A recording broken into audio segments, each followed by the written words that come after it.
A vashiány tünetei akkor jelentkezhetnek, amikor a testünkben nem áll rendelkezésre elegendő ásványi vas. De miért is van szükségünk vasra?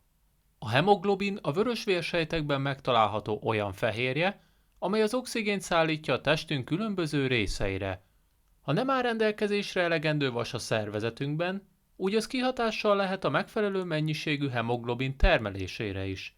Végső soron, ha a szervezetünkben nincs elegendő hemoglobin, akkor a szövetek és az izmok nem kapnak elegendő oxigént ahhoz, hogy hatékonyan tudjanak működni.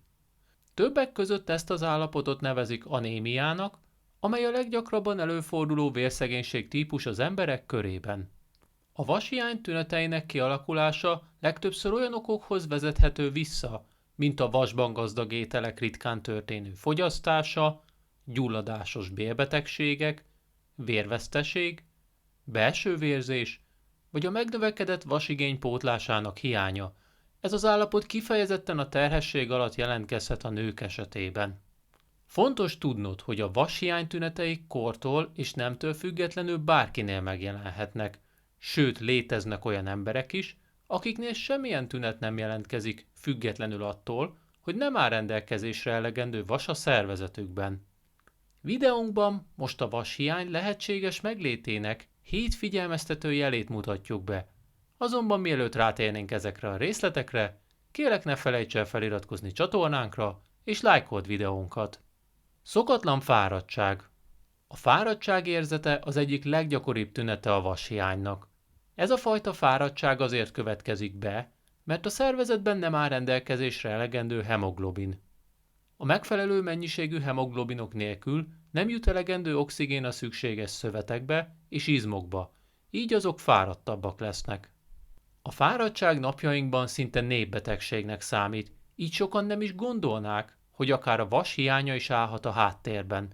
Azonban sok vashiányos ember esetében a fáradtsághoz még társulhat nehézkes koncentráció és gyengeség is. Röviden, ha rendszeresen fáradtnak érzed magad, úgy mindenképpen érdemes lehet kivizsgáltatni szervezeted vasszintjét. Sápadtság. A vashiány tünetei között megjelenhet a sápadt, halvány bőr, ami leginkább az alsó szemhéjak területén jelentkezhet. A vörös vérsejtekben található hemoglobin felelős a vérünk vörös színéért, így a vashiányos embereknél a bőr elveszítheti egészséges színét, illetve melegségét.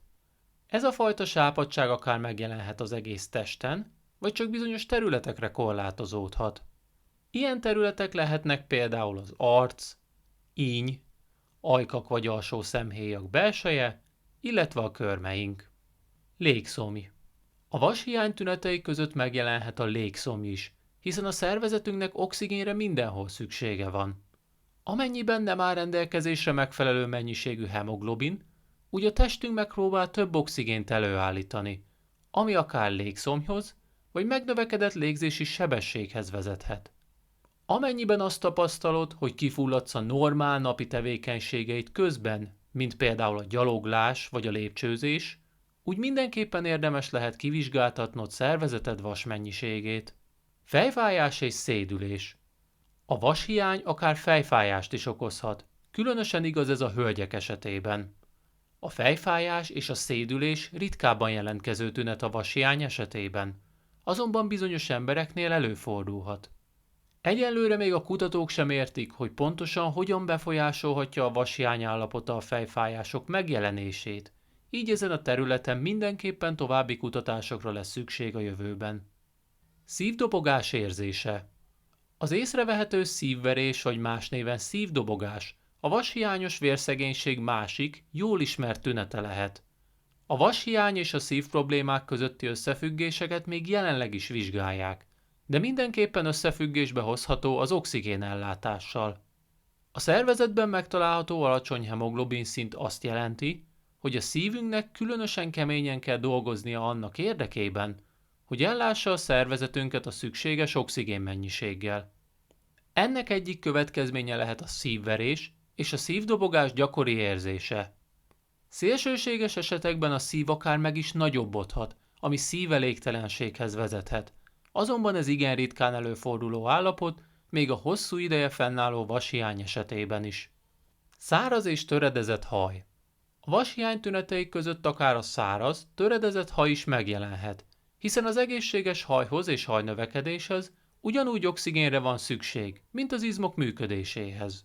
Amennyiben a haj és a bőr oxigénhiányos állapotba kerül, úgy az szárazzá és gyengévé válhat, sőt, bizonyos esetekben az említett tünetekhez még akár hajhullás is társulhat. Nyugtalan láb szindróma. A vas tartós hiánya a szervezetünkben az úgynevezett nyugtalan láb szindróma megjelenését is eredményezheti. A nyugtalan láb szindróma esetében az érintettek erős késztetést éreznek a lábak nyugalmi helyzetben történő megmozgatására. Kellemetlen, furcsa és viszkető érzések is jelentkezhetnek a lábakban, amelyek leginkább fekvő pozícióban éjszaka lehetnek a legintenzívebbek. A nyugtalan lábszindróma okai nem teljesen ismertek, azonban a vashiányos vérszegénységben érintettek közel 25%-ánál megjelenik ez a probléma, és 9-szer nagyobb eséllyel alakul ki az esetükben. Összefoglalva elmondhatjuk, hogy a vashiány tünetei rendkívül változatosak lehetnek, és szinte a testünk legkülönbözőbb területein jelentkezhetnek. Amennyiben te is rendszeresen tapasztalod a videónkban elhangzott tünetek valamelyikét, úgy mindenképpen érdemes lehet kivizsgáltatnod szervezeted vasszintjét egy egyszerű vérvétel segítségével. Te szoktál figyelni a vas pótlására? Ha igen, hogyan? Válaszodat írd le a komment szekcióba, és ha tetszett, amit a videónkban hallottál a vashiány tüneteivel kapcsolatban, akkor kérlek ne felejts el feliratkozni csatornánkra, lájkold videóinkat, és bátran oszd meg barátaid között is. Köszönjük megtekintésed, hamarosan újra találkozunk!